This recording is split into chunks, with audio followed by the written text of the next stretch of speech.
پھر نماز کی اہمیت اس سے بھی پتہ چلتی ہے کہ اللہ تعالیٰ روزانہ 2 بار فرشتوں سے بندوں کی نماز کی خبر لیتے ہیں. اس سے بھی اس کی امپورٹنس پتہ چلتی.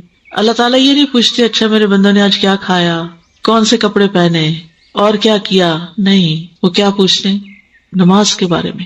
ابو ہریرہ رضی اللہ عنہ سے روایت ہے, صحیح بخاری کی حدیث ہے 555, رسول اللہ صلی اللہ علیہ وسلم نے فرمایا تمہارے پاس دن میں اور رات میں فرشتے باری باری آتے ہیں اور وہ نماز فجر اور نماز عصر میں جمع ہوتے ہیں. جو فرشتے رات کو تمہارے پاس رہیں وہ آسمان پہ جاتے ہیں تو ان کا رب ان سے پوچھتا ہے, حالانکہ وہ اپنے بندوں کا حال خوب جانتا ہے, تم نے میرے بندوں کو کس حال میں چھوڑا؟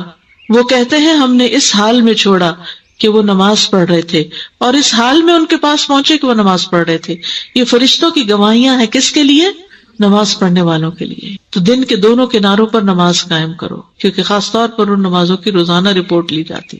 اور جو لوگ سو رہے ہوتے ہیں فجر کے وقت, ان کے فرشتے کیا جا کے بتاتے ہیں, جب ہم آئے تو وہ سو رہے تھے, اور دوبارہ ہم کب سو جاتے ہیں؟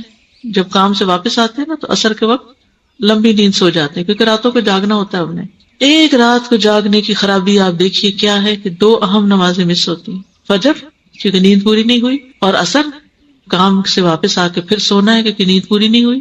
بعض لوگ کہتے ہیں عصر کو سونا ناپسندیدہ, قرآن و سنت میں تو نہیں آیا, لیکن اس لیے ناپسندیدہ ہے کہ اس کے بعد پھر رات کی نیند ٹھیک نہیں ہوتی, اور جب رات کی نیند ٹھیک نہیں ہوتی تو پھر آپ صبح سوتے ہیں, پھر دن کا کام ٹھیک نہیں ہوتا. تو ہمیں اپنے آپ کو ڈسپلن کرنا ہے, اپنی سلیپنگ ہیبٹس کو درست کرنا ہے تاکہ نماز پڑھ سکے.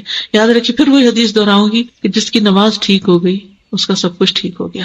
حدیث کا مفہوم ہے, کیونکہ اکثر لوگ وقت کی کمی کا شکوہ کرتے رہتے ہیں یا ٹائم کی آرگنائزیشن نہیں کر پاتے. میں سمجھتی ہوں کہ اللہ سبحانہ وتعالیٰ نے ہمارے لیے نماز جیسی ایسی چیز رکھی ہے کہ اگر وہ وقت پر ادا ہونے لگ جائے, سارے کام اس کے ساتھ ساتھ اپنی اپنی جگہ آ جاتے ہیں. ہر نماز کے ساتھ کچھ کے ساتھ عبادت کا کام لگا لیجیے, کچھ کے ساتھ ذاتی ضروریات کا, کچھ کے ساتھ لوگوں کی خدمت کا, تو آپ دیکھیں کہ سب کام ہو جائیں گے اور تسلسل سے ہوں گے, کیونکہ اللہ تعالیٰ کو وہ چیز زیادہ پسند ہے جو مسلسل کی جائے. ہم سب سے زیادہ زندگی میں مسلسل کام کون سا کرتے ہیں؟ نماز کی ادائیگی کا. تو اس نماز کے ساتھ اور نیکیاں بھی مسلسل ہونے لگیں گی. پھر ہر نماز کے وقت ایک اعلان ہوتا ہے. یہ سلسلہ صحیحہ کی حدیث ہے 2520. سلسلہ صحیحہ کی جو صحیح احادیث ہے نا, وہ اردو میں کتابیں چھپی ہوئی بھی ہیں, یا کسی لائبریری میں آپ دیکھیں تو وہاں سے بھی آپ حدیث نکال کے آپ دوبارہ پڑھ سکتے ہیں, کبھی کسی کو ریفرنس دینا پڑتا ہے. رسول اللہ صلی اللہ علیہ وسلم نے فرمایا جب ہر نماز کا وقت شروع ہوتا ہے تو ایک منادی کرنے والے کو بھیجا جاتا ہے. وہ کہتا ہے اے آدم کے بیٹو, اٹھو اور اس آگ کو بجھاؤ جو تم نے اپنے نفسوں کے لیے جلائی ہے, یعنی گناہوں کی آگ. تو وہ کھڑے ہوتے ہیں اور وضو کرتے ہیں تو ان کی آنکھوں سے ان کے گناہ جھڑ جاتے ہیں, اور جب وہ نماز پڑھتے ہیں تو اس نماز اور پچھلی نماز کے درمیانی وقفے میں ہونے والے گناہ بخش دیے جاتے ہیں. انسان ہلکا ہو جاتا ہے, اس کا وزر ہٹ جاتا ہے, تسلی میں ہو جاتا ہے, انسان سکون میں آ جاتا ہے. یاد رکھیے کچھ بوجھ فزیکل ہوتے ہیں اور کچھ بوجھ روح پر ہوتے ہیں. اب یہ جو روح پر بوجھ ہوتے ہیں نا, یہ ہمیں اندر سے ڈپریس کرتے ہیں اور اندر سے ہر وقت ایک غم اور فکر لگائے رکھتے ہیں. یہ ہمیں نظر نہیں آتے لیکن ان کے اثرات ہمارے بدن پر ہوتے ہیں. جب انسان نماز پڑھ کے اپنے گناہوں کی آگ بجھا لیتا ہے تو اس کے بعد کیا ہوتا ہے؟ پرسکون ہو جاتا ہے, پرسکون ہو جاتا ہے, کیونکہ وہ جھڑ جاتا ہے. پھر وہ لوگ اس درمیانی وقفے میں گناہ کر کے دوبارہ آگ جلاتے ہیں. جیسے پہلے ظہر کی نماز کے وقت ہوتا ہے تو اعلان کیا جاتا ہے بنی آدم اٹھو اور اس آگ کو بجھاؤ جو اپنے نفسوں کے لیے جلائی. وہ کھڑے ہوتے ہیں, وضو کرتے ہیں, نماز پڑھتے ہیں, تو ان 2 نمازوں کے بیچ میں ہونے والے گناہ بخش دیے جاتے ہیں. کبھی ہم نے محسوس کیا حی علی الصلاح حی علی الفلاح کی آواز ہم سنتے ہیں لیکن اس منادی کی آواز نہیں سنتے, مگر اس حدیث کی روشنی میں ہم اس کو محسوس کر سکتے ہیں. تو فائدہ کس کا ہے؟ اصل میں عام طور پر رجحان یہی ہے, یہ سوچ یہی ہے کہ نماز پڑھ کے شاید ہم کسی کو فیور کر رہے ہیں, حالانکہ نماز ہمارے اپنے فائدے میں ہے. پھر جب عصر کی نماز ہوتی ہے تو یہی معاملہ پیش آتا ہے, جب مغرب ہوتی ہے تو یہی ہوتا ہے, جب عشاء کا وقت ہوتا ہے تو یہی ہوتا ہے. جب لوگ سوتے ہیں تو وہ بخشے ہوئے ہوتے ہیں, سبحان اللہ. پھر آپ صلی اللہ علیہ وسلم نے فرمایا بعض لوگ بھلائی کی حالت میں رات گزارنے والے ہیں اور بعض شر میں لتھڑ کر گندگی میں, اور یہ گندگی کس کی ہے؟ گناہوں کی, جو انہوں نے نماز کے ذریعے وضو کے ذریعے صاف نہیں کی. پھر سچے ایمان والوں کی علامت, سچے مومن کون ہوتے ہیں؟ وہ لوگ جو نماز قائم کرتے ہیں اور اس میں سے جو ہم نے انہیں دیا خرچ کرتے ہیں, یہی لوگ سچے مومن ہیں. سچے مومن ہم المؤمنون حقا, حقیقی مومن. انہی کے لیے ان کے رب کے پاس بہت سے درجے اور بڑی بخشش اور باعزت رزق ہے. کیسے کیسے انعامات ہیں. پھر نماز اسلام کا دوسرا رکن بھی ہے. رسول اللہ صلی اللہ علیہ وسلم نے فرمایا اسلام کی بنیاد 5 چیزوں پر قائم کی گئی ہے. گواہی دینا کہ اللہ کے سوا کوئی معبود نہیں اور یقیناً محمد صلی اللہ علیہ وسلم اللہ کے رسول ہیں، اور نماز قائم کرنا اور زکوٰۃ ادا کرنا اور بیت اللہ کا حج کرنا اور رمضان کے روزے رکھنا. تو نماز کی اہمیت کہاں سے پتہ چلتی ہے کہ یہ اسلام کا ایک رکن ہے، حقیقی ایمان کی علامت ہے. اوپر آپ دیکھیں نا، مؤمنون حقا. نماز اسلام کا ستون ہے.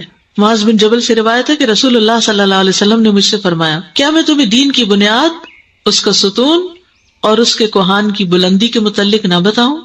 اس دین کی بنیاد اسلام ہے، جو کوئی اسلام لے آیا وہ سلامت رہا. اس کا ستون نماز ہے اور اس کے کوہان کی بلندی اللہ کے راستے میں جہاد کرنا، یعنی اوپر کا حصہ ہے، یعنی اللہ کے راستے میں خوب محنت کرنا.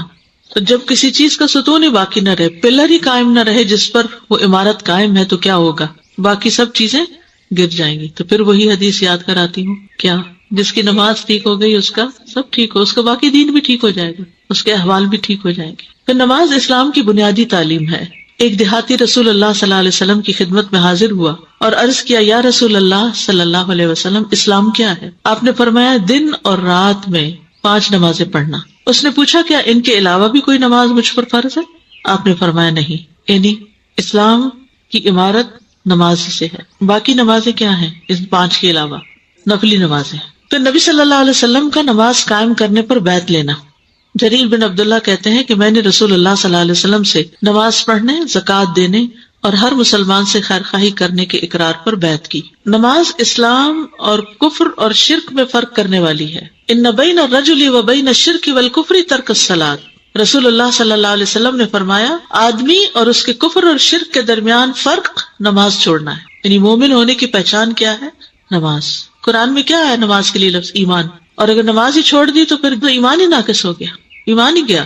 یہ معمولی بات نہیں ہے. عبداللہ بن شقیق عقیلی روایت کرتے ہیں کہ محمد صلی اللہ علیہ وسلم کے صحابہ اعمال میں سے کسی چیز کے ترک کو کفر نہیں سمجھتے تھے سوائے نماز کے.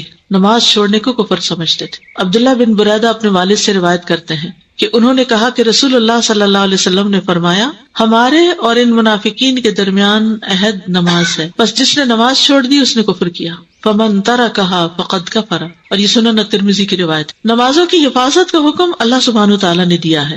اپنی سب نمازوں کی حفاظت کرو. والصلاۃ الوسطی، بالخصوص درمیانی نماز کی. وقوموا للہ قانتین، اور اللہ کے لیے فرما بردار بن کر کھڑے رہو. کہیں بھی کیسے بھی حالات ہوں نماز نہیں چھوڑنی. بہت اہم نکتہ ہے. کہیں بھی سے مراد کہاں ہوتے ہیں ہم؟ گھر میں، بازار میں، جاب پر، اسکول میں، کسی شادی بیاہ اور پارٹی میں، بیماری کی حالت میں نماز نہیں چھوڑنی. حالات کیسے بھی ہوں، امیر ہیں، غریب ہیں، کسی بھی حال میں ہیں. نبی صلی اللہ علیہ وسلم نے فرمایا، صحیح ترغیب و ترہیب کی روایت ہے 249 نمبر. نبی صلی اللہ علیہ وسلم نے فرمایا، جب آدمی کسی جنگل میں ہو، ڈرائیو کر رہے ہیں آپ، اور نماز کا وقت آ جائے تو وضو کرے. اگر پانی نہ ہو تو تیمم کر لے. پھر اگر اقامت کہے تو اس کے دونوں فرشتے اس کے ساتھ نماز پڑھیں گے. اکیلا ہے وہ، کوئی اس کا ساتھی نہیں. اگر اس نے اذان بھی دی اور اقامت بھی کہی تو اس کے ساتھ اللہ کے لشکر نماز پڑھیں گے جن کے کنارے دکھائی نہ دیں گے. یہ ہے نماز قائم کرنا. یہ مردوں کے لیے obviously حکم ہے، عورتوں کو تو نہ اذان کا حکم ہے اور نہ اس طرح اقامت کا. لیکن جب آپ کہیں جاتے ہیں پکنک پہ یا سفر کر رہے ہوتے ہیں تو آپ کے بچے، شوہر، کوئی نہ کوئی ساتھ ہوتا ہے. یہ حدیث آپ ان کو سنائیں گے تاکہ ان کو نماز کا شوق پیدا ہو. ٹھیک ہے، کیا ہے؟ دوبارہ حدیث پڑھوں گی. جب آدمی کسی جنگل میں ہو اور نماز کا وقت آ جائے تو وضو کرے، پانی نہ ہو تو تیمم کرے. پھر اگر اقامت کہے تو اس کے دونوں فرشتے اس کے ساتھ نماز پڑھیں گے. اور اگر اذان بھی دی اور اقامت بھی تو اس کے ساتھ اللہ کے بڑے لشکر نماز پڑھیں گے جن کے کنارے دکھائی نہ دیں گے. اچھا، بائی دی وے، آج آپ کو اذان سکھائے گی تو آپ کے دل میں ضرور خیال آیا ہوگا کہ ہم عورتیں، ہم نے کہاں اذان دینی ہے اور یہ ہم ہی کیوں سکھا رہے ہیں، کس مشکل میں ڈال رہے ہیں، کیوں سکھائے گی آپ؟ ایک تو جواب بھی دینا ہے انشاءاللہ، اور دوسرا یہ کہ ہر شخص کو اذان کے الفاظ آنے چاہیے تاکہ اگر کوئی اس میں ایڈیشن اومیشن کرے تو آپ کو پتا ہو کہ یہ کیا ہو رہا ہے. ٹھیک ہے، اسی طرح آپ کو اپنے بچوں کو سکھانی ہے اور سکھا کے تھوڑی سی، اگر آپ کی آواز اچھی ہے اس کو ٹیون بھی سکھا دیجیے ساتھ، اور پھر ان کو انکریج کیا کریں. ہاں، آپ کے گھر میں اذان والی گھڑیاں ہیں اور اذانیں تو سیل فون پر بھی بجنے لگتی ہیں اور گھر کے ہر طرف اذان شروع ہو جاتی ہے، لیکن یہ سب ڈیجیٹل ہے نا. کتنا اچھا ہو اگر اس وقت آپ کا بچہ گھر میں ہی اذان دے دے اگر نہیں مسجد میں جا سکتا. اگر سیل فون اس وقت بچ سکتا ہے اذان کے لیے تو کیا ایک جیتا جاگتا انسان نہیں دے سکتا؟ وہ بھی دے سکتا، کیونکہ اصل میں تو اذان مسجد میں ہوتی ہے. لیکن یہاں اس حدیث سے کیا پتہ چل رہا ہے کہ جنگل میں بھی کہیں بھی ہو سکتی ہے. اگر جنگل میں اذان ہو سکتی ہے تو آپ کے گھر میں بھی ہو سکتی ہے. تو کوشش کیجئے کہ اپنے بچوں کو اذان سکھا کے انہیں کہیے کہ خود اذان دو، ہم خود اذان دیں گے. اور اس کے لیے آپ اس کو کھڑا کر دیجئے اپنے گھر کی سٹیئرز کے اوپر، جو بالکنی ہے اس میں. نیچے بھی آواز آئے گی اور بیسمنٹ میں بھی جائے گی اور اوپر بھی جائے گی. اس طرح ان کی جھجک بھی اتر جائے گی، ان کا خوف دور ہو جائے گا، وہ نروس نہیں ہوں گے. کسی بھی جگہ پر باہر جائیں گے اپنے دوستوں کے ساتھ، اسکول میں، کہیں جنگل میں ڈرائیو کرتے ہوئے، کہیں بھی کھڑے ہو کے نماز پڑھنے کے وقت اذان بھی دے دیں گے اور اقامت بھی کہیں گے. ان کے ساتھ اتنے فرشتے نماز پڑھیں گے، اللہ کے لشکر جو بھی ان کا نام ہے وہ سب. اصل میں مشکل پتہ کہ وہی نا، نماز مصلیوں کا کام ہے اور اذان امام کا کام ہے. That's it. اور ہم فارغ ہیں. ہمارے یہاں پتہ نہیں کیوں یہ کلرجی سسٹم بن گیا کہ بس مخصوص لوگ جو ہے نا وہی دین کے ٹھیکیدار ہیں اور باقیوں کا اس سے کوئی تعلق نہیں. اذان کوئی بھی دے سکتا ہے جس کو صحیح طور پر دینی آئے. اقامت کوئی بھی کہہ سکتا ہے. نماز کوئی بھی پڑھا سکتا ہے جس کو قرآن دوسروں سے زیادہ آتا ہے. اور بعض اوقات ایسا بھی ہوتا ہے کہ مخصوص امام سے زیادہ پیچھے والے کو قرآن آ رہا ہوتا ہے، تو امام کو ایز اے کرٹسی اس کو آفر کرنا چاہیے کہ تم آؤ، تم نماز پڑھاؤ. کچھ مساجد بہت حفاظ فرینڈلی ہیں، جہاں ان کو ایسا حافظ جاتا ہے تو اس کو خود آفر کر دیتے ہیں. اور یہ ظرف ہونا چاہیے ایز لانگ ایز آپ کو یہ پتا ہو کہ یہ صحیح نماز پڑھانے والا ہے. کل شام کی یہاں نماز ہوئی، آپ یقین کریں شاید آپ میں سے کسی نے پڑھی ہو، اتنی زبردست قرات تھی، حرم یاد آ رہا تھا، بہت زبردست قرات. معلوم نہیں کون تھے پڑھانے والے، لیکن اس طرح ڈفرنٹ ٹائمنگز پر جب ڈفرنٹ لوگوں کی بھی قرات سنتے ہیں تو ذرا خشوع اور بہتر ہو جاتا ہے. لگے بگے روٹین میں ایک ہی شخص کو بار بار سن رہے ہیں، اس سے اور بات. بہرحال دنیا کے کاموں کی وجہ سے نمازوں سے غافل نہیں ہونا.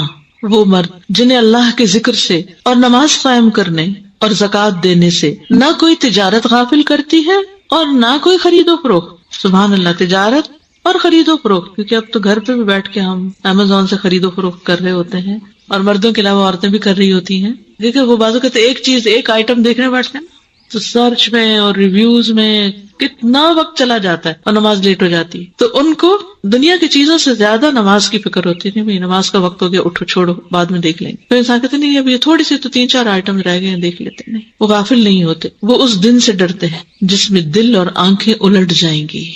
دل اور آنکھیں الٹ جائیں، پھر جائیں گی. دل الٹنا اس یہ کیفیت ہوتی ہے جب آپ بلندی سے نیچے گاڑی میں آ رہے ہو نا، تو اس وقت دل کی حالت کیا ہوتی ہے؟ الٹی آ رہی ہوتی ہے نا، جیسے وامٹ کر رہے ہوتے ہیں. بہت تکلیف دہ کیفیت ہوتی اگر آپ میں سے کسی نے ایکسپیرینس کی. رولر کوسٹر میں بھی اسی طرح کی فیلنگ ہوتی ہے، دل بیٹھا جا رہا ہوتا ہے.